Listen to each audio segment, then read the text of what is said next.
Nessa noite, vamos orar pela vida do pastor Felipe, o servo do Senhor, que estará trazendo a palavra do Senhor.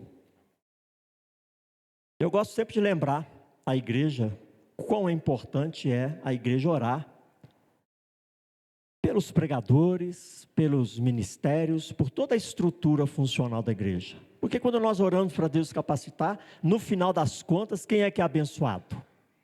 Toda a igreja, não é, irmãos? Então eu espero que você tenha orado pelo pregador, ainda que você não soubesse quem será o pregador no próximo domingo, esteja orando, para que Deus use e capacite, para que seja instrumento do Espírito Santo na sua vida, na vida da igreja. Pai, nós te louvamos pela vida do pastor Felipe, teu servo, que o Senhor esteja e continue capacitando o teu servo como boca do Senhor nessa noite, que o teu Espírito Santo use com poder e graça para ministrar a tua palavra, e que essa palavra toque mentes e corações, que ninguém saia daqui da mesma forma que entrou, mas que todos nós sejamos fortalecidos no Senhor, convencidos pelo teu Espírito Santo e capacitados a vivermos de forma digna de filhos do Senhor. Assim oramos e colocamos a vida do pastor Felipe em tuas mãos, toda a sua família aqui representada, contando com a tua graça e o teu poder sobre ele, em nome de Jesus. Amém, queridos? Deus te abençoe, meu filho. Amém. Aleluia. Queridos, eu quero convidar você a abrir sua Bíblia comigo, no Evangelho de João. Hoje nós estamos terminando uma série de mensagens chamada Cruz do Rei, e nós caminhamos aí nos momentos finais do nosso Senhor Jesus, como descritos pelo Evangelho de João, o apóstolo amado. Nós então nos debruçamos sobre esses capítulos finais, e hoje nós vamos meditar nos últimos versículos dessa passagem, do versículo 15 do capítulo 21, até o versículo 23, finalizando assim essa série de mensagens chamada Cruz do Rei. Enquanto você abre, eu quero aproveitar para logo te chamar a atenção para o mês que vem. O mês de maio será o nosso mês da família, e nós vamos ter um tempo abençoador também nesse mês de maio, com muita expectativa no nosso coração daquilo que Deus tem para falar ao nosso coração, para abençoar a sua família, o seu lar, a sua casa. Se tiver aquela arte aí, pode até já colocá-la para mim. Nosso mês de maio será todo dedicado à família, e vamos terminar o mês de maio com um tempo muito precioso, que será o nosso sábado e domingo especial da família. O último final de semana, todo mês de maio vamos falar sobre família, mas no último final de semana vamos enfatizar ainda mais. E será uma grande bênção. No sábado nós teremos um encontro aqui, o nosso Conexão Família. Vamos juntar toda a juventude, com todos os pais, toda a igreja presente. Será uma grande bênção. Vamos ter o reverendo Leonardo Leão aqui conosco no sábado, no último sábado deste mês de maio. E no domingo também continuar falando sobre família de manhã, de noite, para edificar o seu coração e o seu lar. Nossa expectativa é aprendermos mais sobre a família que Deus quer, a família que Deus espera que nós sejamos. Nós não queremos ser uma família da nossa própria cabeça, a família do nosso jeito. A família do nosso jeito está fadada ao fracasso. A família do jeito que Deus quer está, de fato, dirigida para ter alegria, paz e bem-aventurança. Então esse vai ser o nosso tema. Estamos encerrando hoje, começando uma nova jornada de palavras abençoadoras para você no próximo domingo, primeiro domingo de maio, se Deus quiser. Dito isso, volte-se então agora para a sua Bíblia comigo, lá em João capítulo 21, versículo 15 até o 23. É uma leitura um pouquinho longa, mas eu quero chamar a sua atenção novamente para ela e chamá-lo a prestar bastante atenção no que a palavra de Deus tem a nos ensinar. Diz assim as Escrituras: depois de terem comido, perguntou Jesus a Simão Pedro: Simão, filho de João, amas-me mais do que estes outros? Ele respondeu: sim, Senhor, tu sabes que te amo. Ele lhe disse: apacenta os meus cordeiros. Tornou a perguntar-lhe pela segunda vez: Simão, filho de João, tu me amas? Ele lhe respondeu: sim, Senhor, tu sabes que te amo. Disse-lhe Jesus: pastoreia as minhas ovelhas. Pela terceira vez, Jesus lhe perguntou: Simão, filho de João, tu me amas? Pedro entristeceu-se por ele lhe ter dito pela terceira vez: tu me amas? E respondeu-lhe: Senhor, tu sabes todas as coisas. Tu sabes que eu te amo. Jesus lhe disse: apacenta as minhas ovelhas. Em verdade te digo que quando era mais moço, tu te cingias a ti mesmo e andavas por onde querias. Quando, porém, fores velho, estenderás as mãos e outro te cingirá e te levará para onde não queres. Disse isto para significar com que gênero de morte Pedro havia de glorificar a Deus. Depois de assim falar, acrescentou-lhe: segue-me, segue-me. Então Pedro, voltando-se, viu que também o ia seguindo o discípulo a quem Jesus amava, o qual na ceia se reclinara sobre o peito de Jesus e perguntara: Senhor, quem é o traidor? Vendo-o, pois, Pedro perguntou a Jesus: e quanto a este? Respondeu-lhe Jesus: se eu quero que ele permaneça até que eu venha, que te importa? Quanto a ti, segue-me, segue-me. Então se tornou corrente entre os irmãos o dito de que aquele discípulo não morreria. Ora, Jesus não dissera que tal discípulo não morreria, mas se eu quero que ele permaneça até que eu venha, que te importa? Que te importa? Vamos orar mais uma vez? Senhor, obrigado pela tua palavra. Nós ansiamos nessa noite sermos edificados pelo Senhor. Nós queremos que a tua palavra é a verdade e que teu Espírito Santo é poderoso para nos ensiná-la, iluminando o nosso entendimento.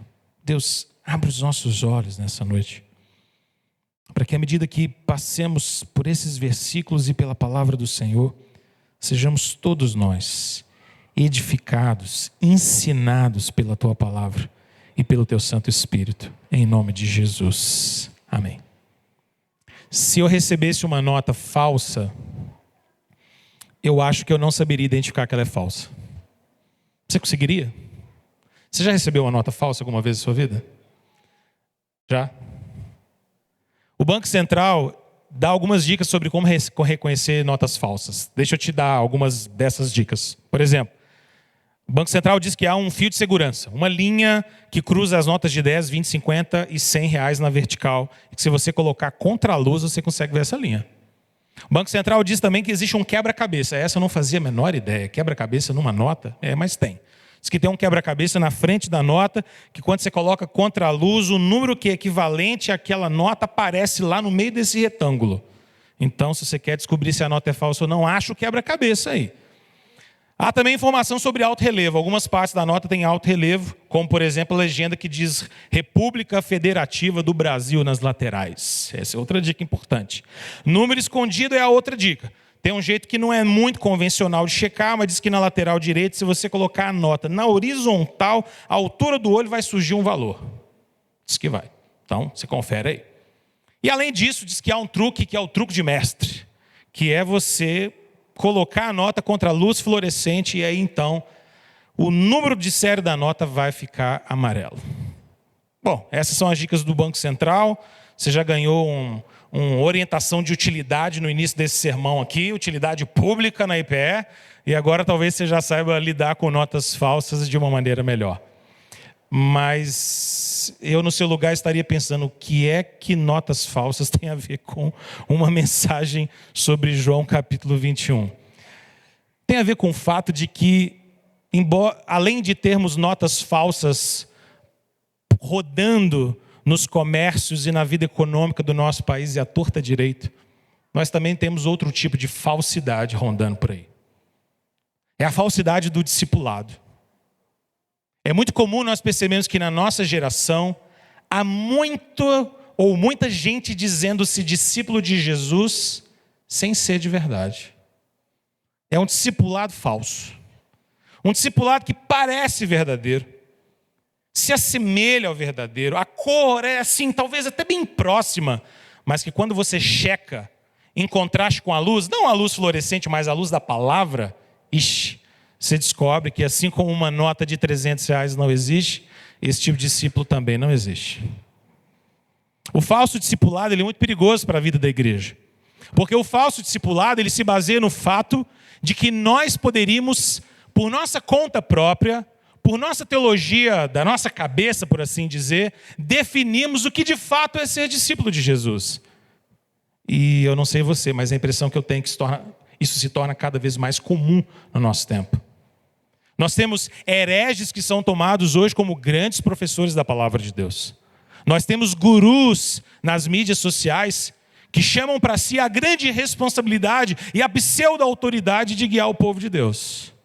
A gente tem falsa conversão, falso batismo, autobatismo, auto-ordenação e diversas outras aberrações e ideias distorcidas do que viria a ser o verdadeiro discipulado cristão.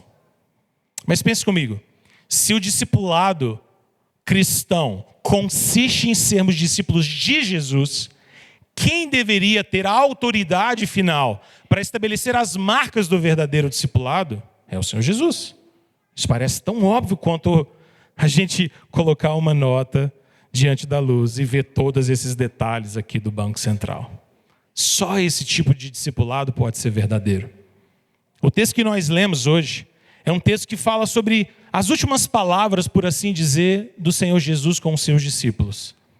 Jesus encontra os seus discípulos e, particularmente, ele vai caminhando junto com Simão Pedro e tem uma conversa final com Simão Pedro a respeito de segui-lo verdadeiramente.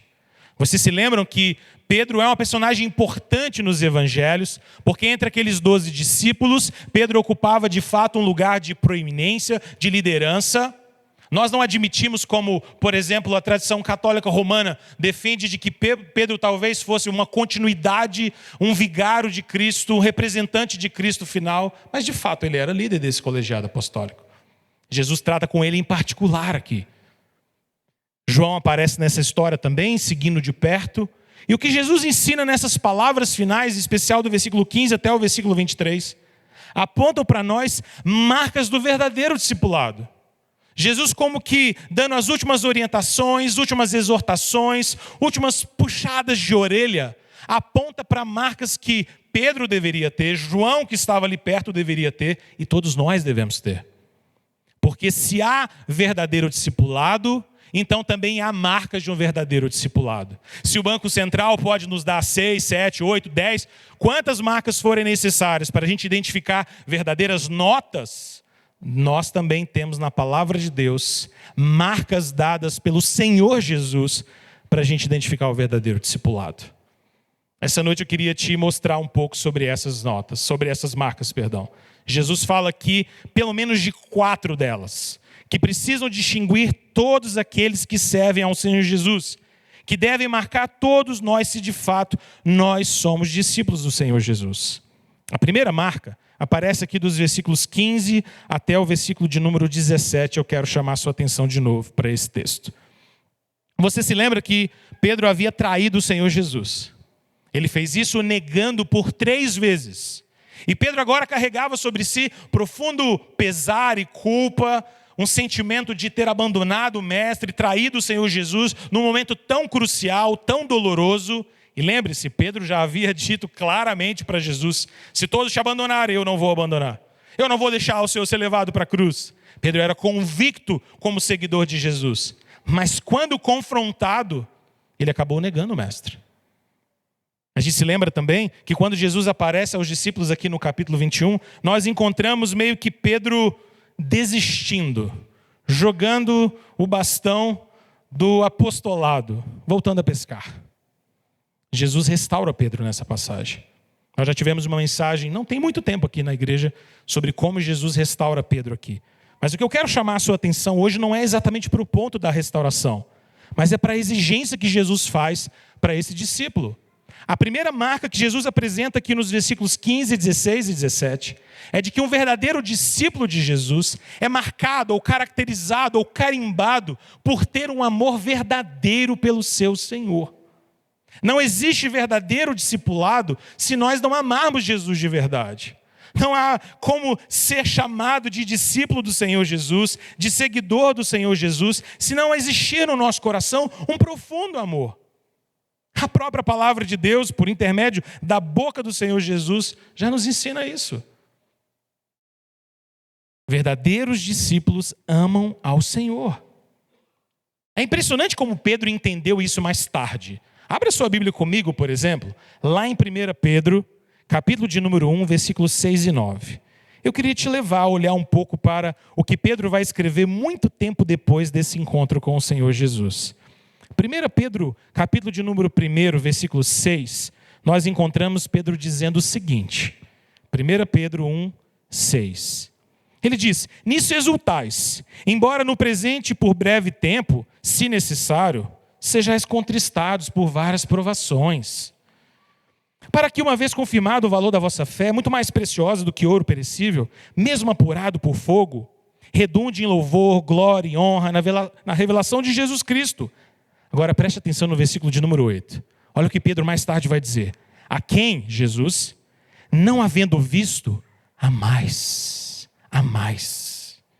no qual não vendo agora, mas crendo, exultais, com alegria indizível, cheia de glória, obtendo o fim da vossa fé, a salvação da vossa alma. É maravilhoso como Pedro aqui está tão convencido de que faz parte do discipulado suportar as lutas, suportar as tribulações, viver as provações em nome de Jesus e amar a Cristo, mesmo não o vendo, mesmo não tendo Jesus ante os nossos olhos, mesmo não podendo tocar Jesus como ele pôde, antes da morte, depois da ressurreição. Pedro pôde, os discípulos puderam, nós não podemos, mas ainda assim Pedro está dizendo, vocês mesmo não o vendo, amais a Cristo. Amem a Cristo, se regozijem nisso, exultem com uma alegria indizível, uma alegria que não tem como descrever, uma alegria que não tem como dizer toda ela, mas amem ao Senhor Jesus. Eu acho que você já entendeu o ponto.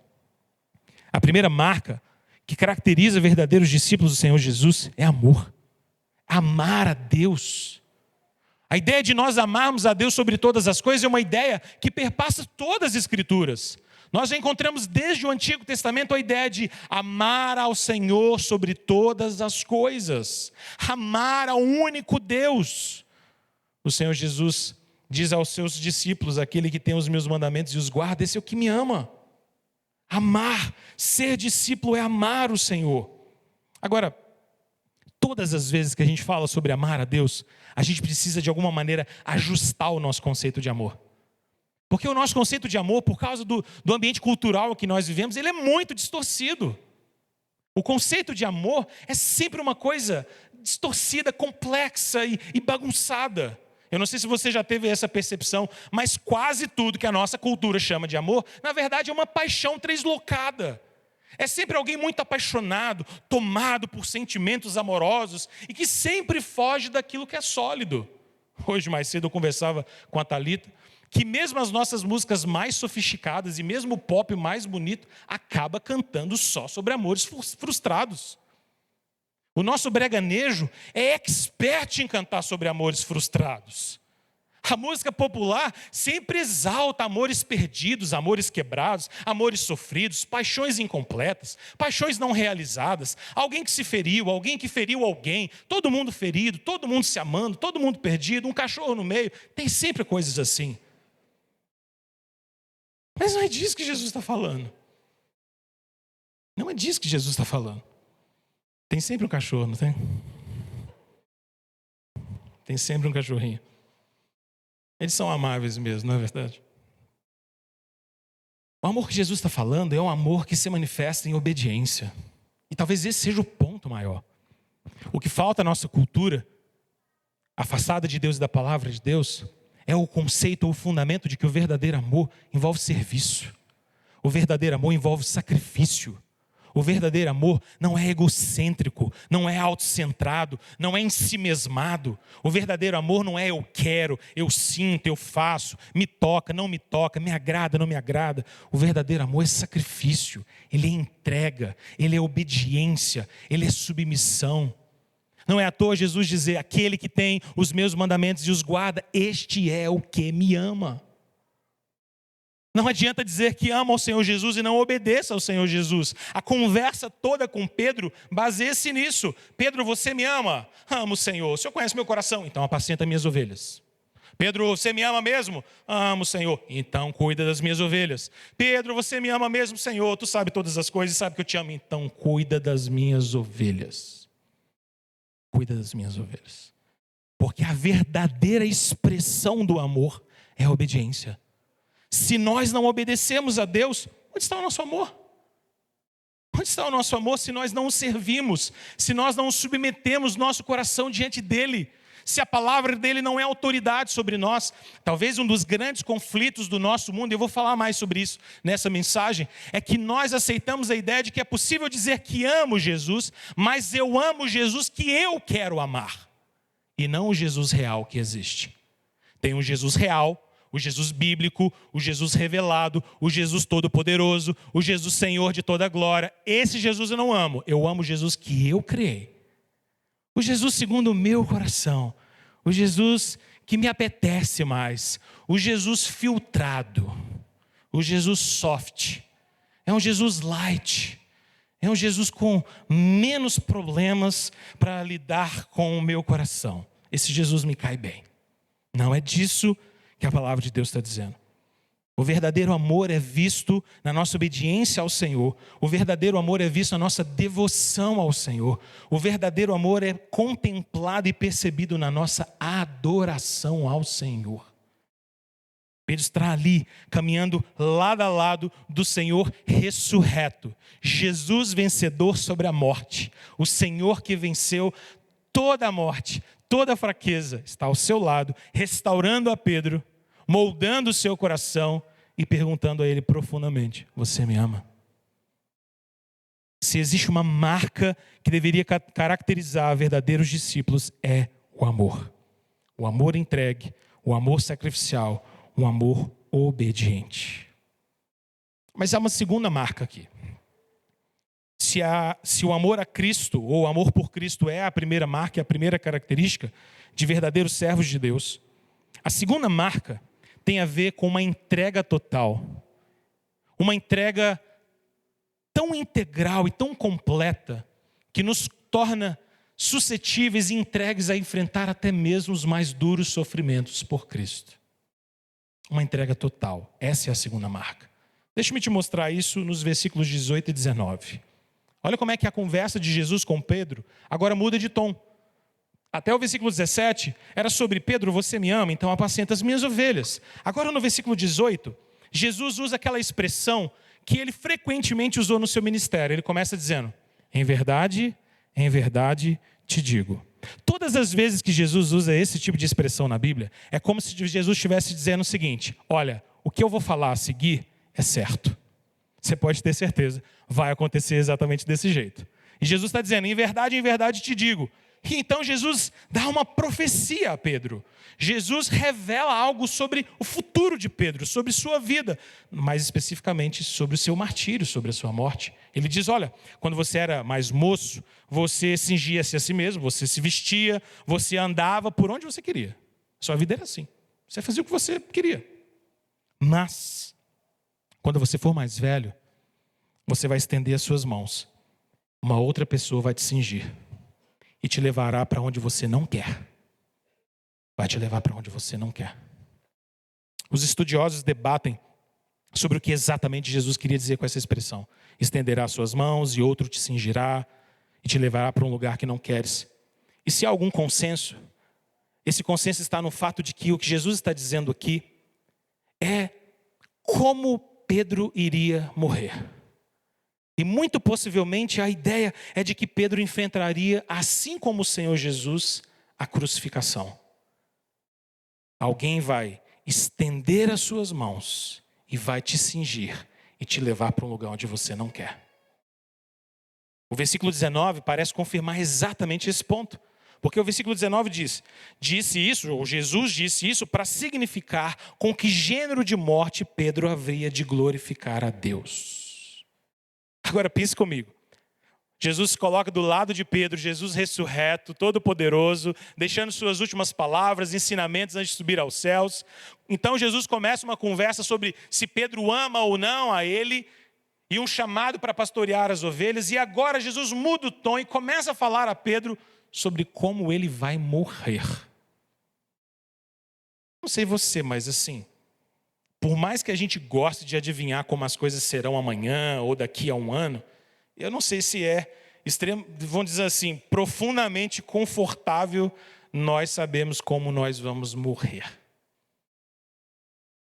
O fato é que Jesus revela isso para Pedro.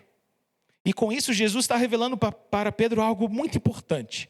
Jesus está, no final das contas, dizendo para Pedro que Pedro, como um verdadeiro discípulo, como um verdadeiro servo, teria sua vida guiada pelo Senhor Jesus, e essa vida guiada pelo Senhor Jesus o levaria a enfrentar sofrimento, martírio e morte por causa do Evangelho. Jesus estava revelando para Pedro que Pedro sofreria por causa de Jesus. Não é interessante como essa marca parece tão diferente do Evangelho que é publicado, divulgado pelo mundo afora?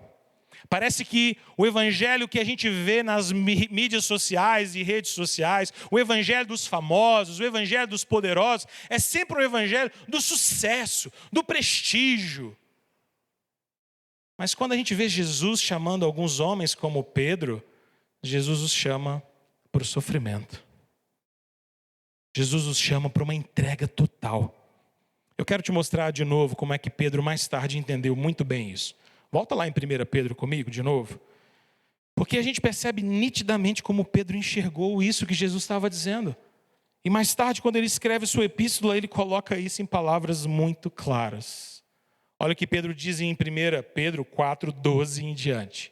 Ele diz assim: amados, não estranheis o fogo ardente que surge no meio de vós, destinado a provar-vos, como se alguma coisa extraordinária vos estivesse acontecendo. Pelo contrário, alegrai-vos na medida em que sois co-participantes dos sofrimentos de Cristo, para que também na revelação da sua glória vos alegreis exultando. Olha como ele continua nos versos 14 e 15. Se pelo nome de Cristo sois injuriados, bem-aventurados sois, porque sobre vós repousa o Espírito da glória de Deus. Não sofra, porém, nenhum de vós como assassino, ou ladrão, ou malfeitor, ou como quem se intromete em negócios de outrem. Mas, preste atenção no versículo 16, mas, se sofrer como cristão, não se envergonhe disso. Antes, glorifique a Deus com esse nome. Não é interessante o que Pedro está compreendendo aqui?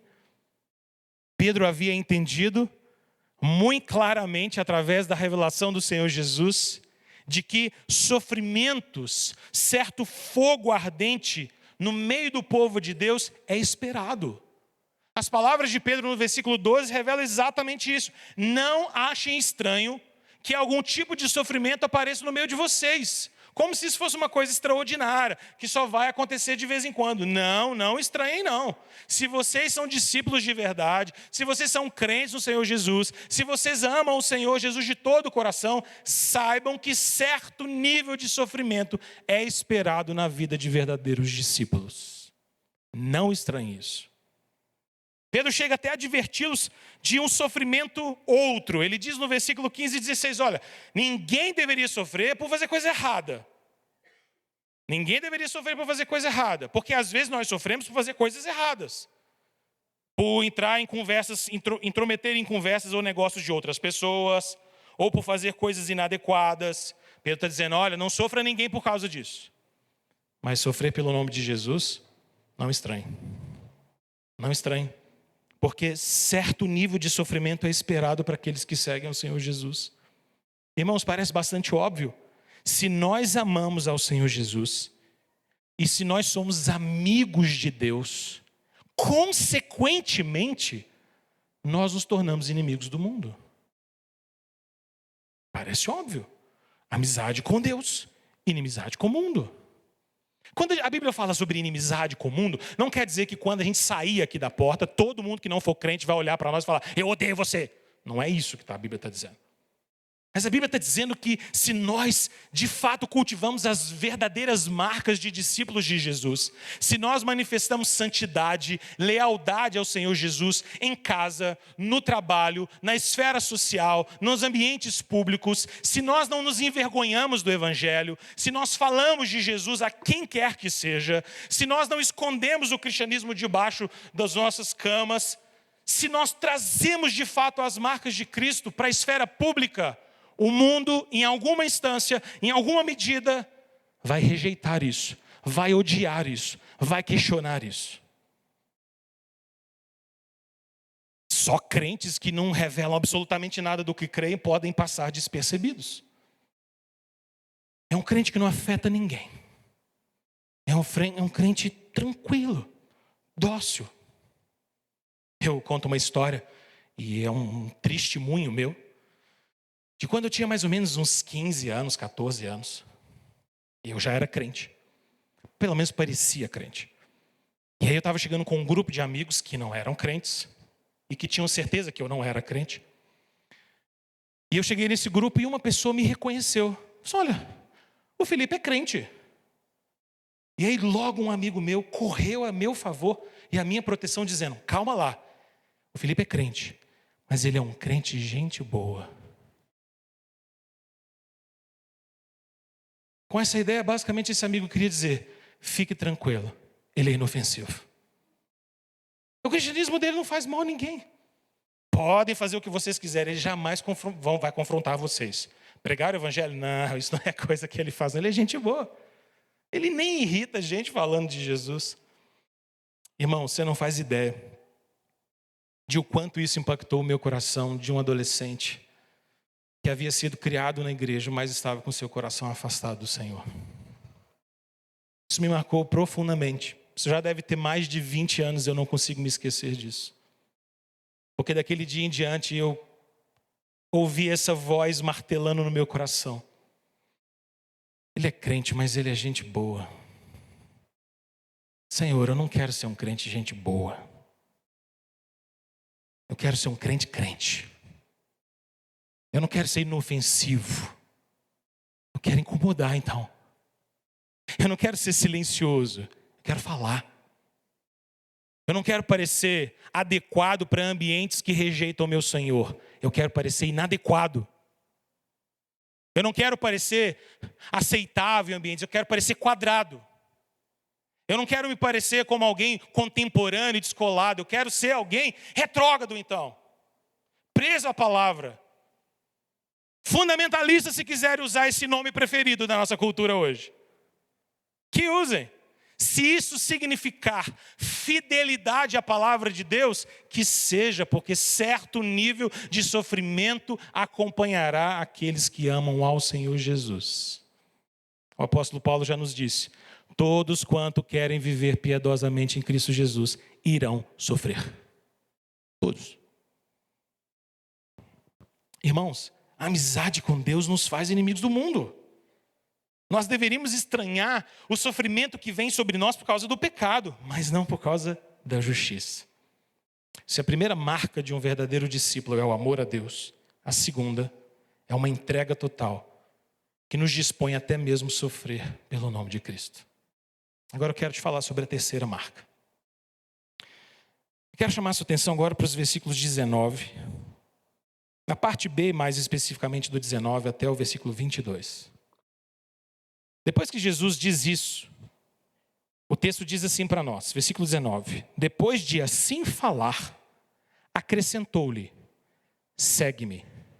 Então pega o contexto. Jesus tinha falado sobre Pedro, você me ama? Amo, Senhor. Pedro, você me ama? Amo, Senhor. Pedro, você me ama? Amo, Senhor. Apacenta as minhas ovelhas. Depois Jesus muda o tom e começa a dizer, Pedro, quando você era mais moço, você fazia o que você queria, você se vestia, você ia aos lugares onde você quisesse.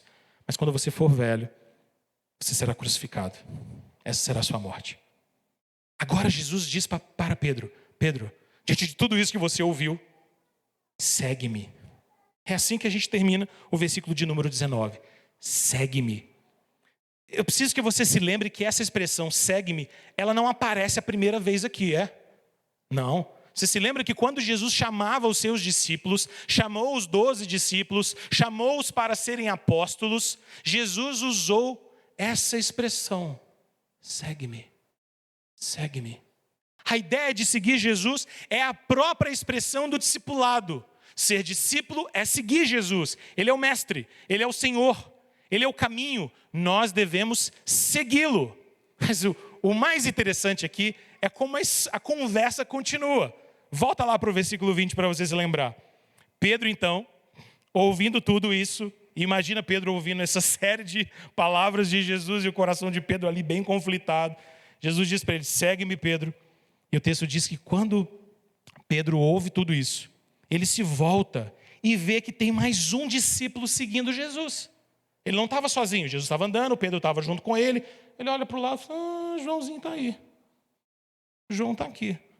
O texto diz que ele percebe que havia um outro discípulo, o discípulo a quem Jesus amava. É uma expressão que João usou algumas vezes para se referir a si mesmo no seu evangelho. O qual estava na ceia, perto de Jesus, que perguntou sobre o traidor. E no versículo 21, Pedro, depois de perceber que João estava ali, volta para Jesus e diz assim, Senhor, e esse aí? E esse aí? Peraí, vamos traduzir exatamente como está acontecendo aqui. Jesus tinha acabado de dizer para Pedro como é que Pedro iria morrer. Pedro vê que João estava ali também e, curiosamente, ele diz, Senhor, e o Joãozinho? Morre como? Porque se eu vou morrer crucificado, de repente o João vai ser triturado. Ou, não sei, ou coisa... Porque tem um negócio no nosso coração que é meio engraçado, não é? A gente normalmente quer ganhar as coisas, já percebeu? Por exemplo, se você está numa roda conversando com alguém, alguém diz assim, nossa, eu comprei um computador novo, é mesmo? Eu comprei a Apple toda. Mas eu não perguntei o que você comprou, mas a gente quer ganhar. Até mesmo com coisa ruim a gente quer ganhar, já percebeu? Alguém, por exemplo, está numa roda e fala assim, cara, você não sabe o que aconteceu comigo essa semana? Você não acredita. Eu quase bati o carro. Ah, você não sabe de nada. O meu deu PT.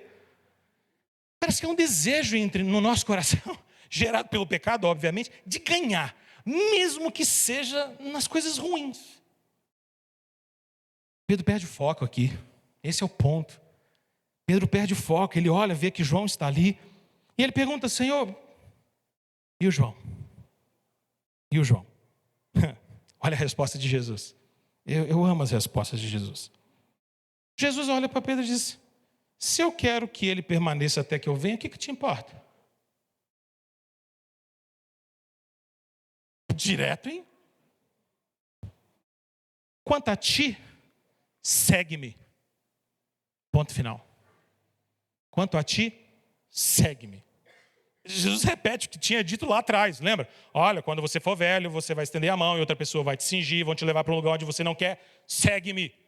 João faz a pergunta indevida que não deveria fazer, o Senhor Jesus, o que te importa? Por que você está querendo saber isso? Qual a necessidade de você ter essa informação? O que isso vai mudar no seu ministério? O que isso vai mudar na sua vida? O que isso vai mudar no seu chamado? O que isso vai mudar na maneira como você vai se entregar a mim? O que essa informação vai alterar na sua vida, Pedro? Essa ideia está contida no... O que te importa isso, Pedro? O que te importa? Interessante porque o versículo 23 diz que acabou correndo uma espécie de uma historinha inventada de que João não ia morrer. É aqui que surgem as conversas, né? As conversas. Alguém falou isso aqui, e só pode ter sido Pedro ou João. Porque Jesus não fofoca. Só tinha 2 potenciais fofoqueiros nessa história, Pedro e João. Talvez João tenha contado isso para outras pessoas. O Senhor falou aí que talvez nem morreu, morra. Não sei. Não sei. Mas que o assunto espalha, isso aí é certeza. Espalha. E estava correndo entre as pessoas a ideia de que João não ia morrer. Mas Jesus não tinha dito isso, o versículo 23 confirma. Ora, não dissera Jesus que tal discípulo não morreria. O Senhor tinha dito, se eu quero que ele permaneça até que eu venha, o que te importas? Preste atenção nisso. A terceira marca do verdadeiro discipulado é o foco em seguir a Jesus. O foco em seguir a Jesus. Se de fato nós queremos ser discípulos de Jesus, o nosso foco deve estar nele e somente nele. Esse texto parece mostrar isso para nós muito claramente. Porque a conversa de Jesus era com Pedro. João, por um acaso, estava seguindo ali. Mas a conversa não era com João. João não foi convidado para a conversa. Jesus não tinha uma tratativa com João. Jesus não tinha uma palavra para João. Jesus não repetiu o apacenta as minhas ovelhas ou o segue-me para João. Jesus disse essas coisas para Pedro. E Pedro deveria ouvir isso como palavra do Senhor para ele e manter o foco. O que Pedro começa a fazer? A primeira oportunidade, olha para o lado, acha alguma coisa, chama a sua atenção, quer mudar a conversa. Irmãos, seguir a Jesus envolve ter foco em Jesus. Segui-lo, fazer a sua vontade. Seguir a Jesus é nos contentarmos com a nossa porção. É nos contentarmos com a nossa vida, com a nossa realidade, com o nosso chamado, com o lugar onde Deus nos pôs. Todas as vezes que nós começamos a olhar demais para o lado, tentando contemplar as bênçãos, ou as coisas que Deus derrama sobre outras pessoas, nós perdemos o foco. Começamos a olhar e ver que Deus abençoa talvez uma pessoa diferente de mim. E que Deus derramou graça de uma maneira diferente de mim. E que alguém talvez tenha um ministério diferente do que o meu. E de que alguém tem um chamado diferente do que o meu. E talvez alguém tenha uma família mais bem-sucedida do que a minha. A gente costuma dizer que a grama do outro lado é sempre mais verde que a nossa. Pelo menos na percepção pecaminosa do nosso coração. Manter o foco é eu e você nos contentarmos com aquilo que Deus nos deu. Onde Deus pôs você? Onde Deus encaixou você na história? Esse é o lugar que você foi chamado para ser bênção. É lá, em nenhum outro. Se Deus colocou você lá, plantou você lá, com os dons que Ele te deu, com a capacidade que Ele te deu, com as oportunidades que Ele te deu, seja bênção nesse lugar. Seja bênção ali. Esse é o lugar onde Deus te pôs. É o lugar onde Deus te encaixou. Talvez sua família não seja a família mais perfeita, seu trabalho não seja um trabalho maravilhoso. É onde Deus te pôs. Foque nisso. Sirva ao Senhor. Obedeça ao Senhor. Faça aquilo que Ele quer que você faça. Não existe nenhum segundo da nossa vida que esteja fora da vontade de Deus. Então pare de tentar achar uma vontade de Deus que não seja essa que Ele está realizando na sua vida hoje. Hoje. Imagine Pedro chegando perto da possibilidade de ser crucificado e dizendo: Senhor, é tanto sofrimento, deixa eu viver a tua vontade, Senhor. Essa aqui não parece ser sua vontade, Pedro. É exatamente essa a minha vontade. Você vai ter que enfrentar o sofrimento. Irmão, sabe por que isso é importante? Porque quando a gente acha que a vontade de Deus é sempre um lugar que está longe, é sempre algo que a gente não conhece, a gente não vive o hoje. Porque a gente cria um lugar fictício num futuro belo e romantizado, em que supostamente a vontade perfeita e agradável de Deus, segundo a minha leitura, vai acontecer. E eu esqueço do lugar onde Deus me pôs. Esse lugar. Se o lugar onde eu estou hoje não é a vontade de Deus, é de quem? Se Deus controla todas as coisas, se Deus domina sobre todas as coisas, claro que com isso eu não estou dizendo, então se eu viver uma vida de pecado e corrupção e impiedade, eu vou poder dizer, olha, eu só estou vivendo isso porque essa é a vontade de Deus. Claro que não. Óbvio que não. O que estou dizendo é, reconheça as circunstâncias que estão ao seu redor. Se você ama o Senhor, se você serve ao Senhor, se você tem as verdadeiras marcas de um discípulo, reconheça que Deus está conduzindo a sua vida. Descanse na providência de Deus. Aceite o lugar onde Deus te pôs. Porque senão nós sempre vamos pisar na nossa segunda-feira como se a gente estivesse pisando num lugar onde a gente não queria estar, que a gente acha que não serve, que não é o lugar de Deus para nós, que não encaixa na nossa vocação. E a gente vai viver reclamando. Não tenho paciência com essa família, minha família é difícil demais. Minha família não converte. Meus parentes são enjoados demais. Meu trabalho assim, eu não posso reclamar não, Deus abençoe, em nome de Jesus, que é o que sustenta. Mas assim, eu ruim, viu? Pensa num trem miserável. Mas Deus preserve, Deus preserve. Não, gente. Essa é a murmuração gospel, né? Ela é uma pitada de murmuração com gotinhas de agradecimento, né? Seja grato. Reconheça, mantenha o foco. Pare de olhar para o lado. Mas fulano é assim. Por que Deus não derrama isso sobre mim? Porque Deus é o seu Deus e o Deus do fulano. E para o fulano, Deus tem algo, para você, Deus tem outro. Se você ficar fazendo muito essa pergunta aí, talvez você ouça o que te importa também, hein? Toma cuidado. O que te importa? O que muda no foco que Deus tem para nós sabemos o que Deus tem para outros? Nada. Abraço que Deus tem para você, o lugar onde Deus te pôs, a família que Deus te plantou, a história que Deus te permite viver, seja bênção aí, para a glória do Senhor.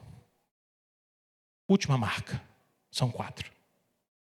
O amor, a entrega total, o foco é Jesus e a submissão total a Cristo. Volta no versículo 23. O versículo 23, ele explica para nós a dinâmica do que estava acontecendo aqui. Lembra, o texto diz que se tornou corrente entre os irmãos o dito, ou a história, de que aquele discípulo, se referindo a João, não morreria. E o próprio João, que está escrevendo isso, diz: ora, Jesus não dissera que tal discípulo não morreria, mas se eu quero que ele permaneça até que eu venha, o que te importa? O que esse texto parece revelar para nós é de que a repreensão de Jesus a Pedro tem muito a ensinar. Esse o que te importa não é aqui uma grosseria de Jesus. Jesus não está sendo duro demais com as palavras, não. Lembra, Jesus é o Senhor. Ele é o Senhor sobre todas as coisas. O que esse texto está revelando para nós, e o que Jesus está deixando claro nessa fala para Pedro, é a sua total autoridade, a sua total soberania, o seu total controle sobre a história. Pedro, se eu quiser que ele viva até que eu venha, o que te importa? Se eu quiser que ele viva 1000 anos, isso é difícil para mim? Se eu quiser que ele dure até o dia que eu venha de novo, isso muda alguma coisa? Jesus tem toda a autoridade. Jesus não havia dito que João ou qualquer outra pessoa ia durar para sempre e não ia morrer. O que Jesus estava dizendo é que isso não importava a Pedro. Pedro deveria se submeter à sua autoridade. Então guarde essa verdade no seu coração. O verdadeiro discípulo se submete totalmente à autoridade do seu Senhor. Se você voltar lá para 1 Pedro, você vai ver isso claramente de novo. 1 Pedro 5,6. Olha o que o próprio Pedro diz mais tarde. Humilhai-vos, portanto, sobre a poderosa mão de Deus, para que ele, em tempo oportuno, vos exalte. O que é que Pedro está dizendo em outras palavras? Se renda, se submeta, se humilhe, se coloque debaixo da poderosa mão de Deus, porque no tempo dele, no tempo oportuno, no tempo que ele julgar certo, ele exaltará você. Em outras palavras, a minha vida e a sua vida está debaixo da mão poderosa do Senhor. E ele governa a nossa vida como ele quer, não como nós queremos. O verdadeiro evangelho não é o evangelho de que Jesus faz o que eu quero. O evangelho que nós vemos pregado nesse mundo é o evangelho de falsos discípulos ou de discípulos mimados. Deus se tornou na nossa cultura e o nome de Jesus se tornou no nosso tempo um amuleto da sorte. Usa-se o nome de Jesus como uma espécie de jargão para fazer as minhas vontades. É uma sorte, é uma mandinga, é o dedinho cruzado. Jesus é o dedinho cruzado, vai dar certo. Ele vai fazer, ele vai trazer o melhor para mim. Isso não é evangelho. O evangelho é seguir Jesus, é reconhecê-lo como mestre, como Senhor. Jesus não é um amiguinho, Jesus não é um cara lá de cima. Jesus é Deus. Jesus é o Senhor, Jesus é o supremo pastor das nossas almas. Ele governa a nossa vida. Jesus está hoje, nesse exato momento, assentado à destra de Deus Pai na glória. Existe um trono sobre o universo, um trono, e nesse trono existe um rei, e ele é coroado. Centenas de milhares de anjos adoram o Senhor Jesus neste exato momento. As almas dos crentes que já morreram adoram ao Senhor Jesus nesse exato momento. Você acha que Jesus existe para fazer a nossa vontade? Só uma cultura muito mimada para acreditar numa bobagem dessa. Irmãos, a marca do verdadeiro discipulado é submissão a Jesus, é entrega. Senhor, faze como tu queres. O Senhor é o Senhor da minha vida. Todas as coisas cooperam para o bem daqueles que te amam. E o Senhor conduz a história como o Senhor quer. Não é sobre mim, é sobre o Senhor. Não é sobre minha vontade, é sobre o Senhor. Não é o que eu acho, é sobre o que o Senhor acha. Tudo quanto um discípulo faz é, no final das contas, dele, por meio dele e para ele. Pedro, ainda diz, lá no capítulo 4 da sua epístola, versículo 11, ele diz, olha, sirvam uns aos outros, versículo 10. E então no 11 ele diz, se alguém fale de acordo com os oráculos de Deus. Fale o que Deus quer que você fale. Se alguém serve, faça na força que Deus supre. Faça na força que Deus supre. Para quê? Para que em todas as coisas Deus seja glorificado por meio de Jesus Cristo, a quem pertence e a ninguém mais pertence a glória e o domínio pelos séculos dos séculos. Amém. Basicamente o que Pedro resume aqui é tudo o que a gente pode fazer na igreja ou fora dela para expressar nosso serviço ao Senhor. Ele resume em serviços de fala e serviços de prática com as mãos. Ele está dizendo, olha, se você tem um ministério em que você vai usar as palavras, fale só os oráculos de Deus. Se você vai servir com as suas mãos, com a sua força, use só a força que o Senhor supre. O que ele está querendo dizer com isso? No final das contas, ninguém deve se gloriar porque falou bonito. Ninguém deve se gloriar porque trabalhou até ficar cansado, porque a palavra é de Deus e a força é dele também. Então, se submeta. Como isso é diferente do evangelho que esse mundo prega para nós? Irmãos, cuidado. Tem uma nota falsa rondando por aí. Tem uma nota falsa que está escrito lá, Evangelho do Senhor Jesus. Tem um valor enorme escrito nela. Parece tão convidativa, mas se você confrontar essa nota na luz resplandecente da palavra de Deus, você vai descobrir que ela é falsa. O falso evangelho é absolutamente perigoso para a igreja. Muitos no último dia dirão, Senhor, Senhor, em teu nome fiz um monte de coisa. Jamais os conheci. Jamais os conheci. Vamos orar? Vamos pedir ao Senhor para que Ele faça com essas marcas, ou que essas marcas se manifestem em mim e você. Amor, entrega total, foco, submissão. Você podia guardar isso no seu coração. Amor, entrega, foco, submissão. Amor, entrega, foco, submissão. Senhor, livra-nos, ó Deus, de um evangelho falso. Livra-nos, ó Deus, de propostas falsas que esse mundo tenta, de maneira pervertida, levando o nome de Jesus, nos ensinar dia após dia. Ó Deus, talvez seja a tarefa mais cuidadosa de Satanás, promover um evangelho que é falso. Porque o evangelho falso é perigoso demais para nós. Porque nós podemos pegar esse evangelho e guardá-lo para nós como se fosse verdadeiro. Se não pararmos por um minuto e confrontarmos com a luz da tua palavra, talvez a gente comece a guardar no coração aquilo que Jesus nunca ensinou. Existe um evangelho falso por aí, Senhor, livra-nos dele. Dá-nos capacidade de confrontá-lo, de repreender aqueles que caminham de maneira errônea, de dizer, isso é falso. Isso não é verdadeiro evangelho. Mas, sobretudo, Deus, faz com que essas marcas existam em nós.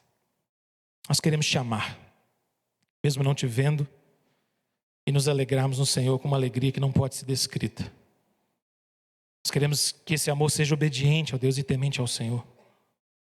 Queremos nos entregar totalmente a Ti, a Deus, e ainda que tribulações e perseguições e que fogo ardente venha sobre nós, confiar que o Senhor está conosco, todos os dias até a consumação dos séculos. Ajuda-nos, ó Deus, a manter o foco, para que não fiquemos, ó Deus, perdidos olhando para o lado, para o outro, tentando enxergar nas bênçãos de outras pessoas, ou no ministério delas, ou na vida delas, ou na família delas, algo que nós não temos. Ensina-nos, ó Deus, a virtude do contentamento, da aceitação pacífica e entregue daquilo que o Senhor nos deu hoje. A cada um de nós cabe a sua própria porção. Ensina-nos, ó Deus, a estarmos satisfeitos com isso. E, ó Deus, e que o meu coração e o coração de cada irmão, cada irmã querida essa noite, ó Deus, se submeta ao Senhor Jesus. Que não seja o evangelho das nossas vontades, uma espécie de cristianismo mimado, mas que seja submissão, entrega, obediência, reconhecimento da tua autoridade sobre nós. Toma nosso coração em tuas mãos, Senhor. Traz todas essas marcas em nós, em nome de Jesus. Amém.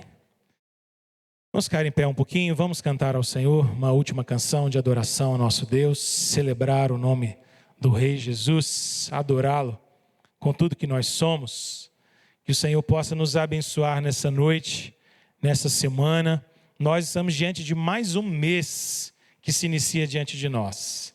Eu sempre gosto de falar, já repeti isso várias vezes, gosto muito desses recomeços, desses marcadores temporais na nossa vida. Quão bom é começar um novo mês, um novo ano, um novo semestre, uma nova temporada. A gente olha para trás e assusta que o 2023 já foi um terço de 2023, hein? 4 meses, ó, passou. Grandes coisas o Senhor tem feito por nós. Por isso nós estamos alegres. Ore pelo que o Senhor tem a derramar sobre nós no mês de maio.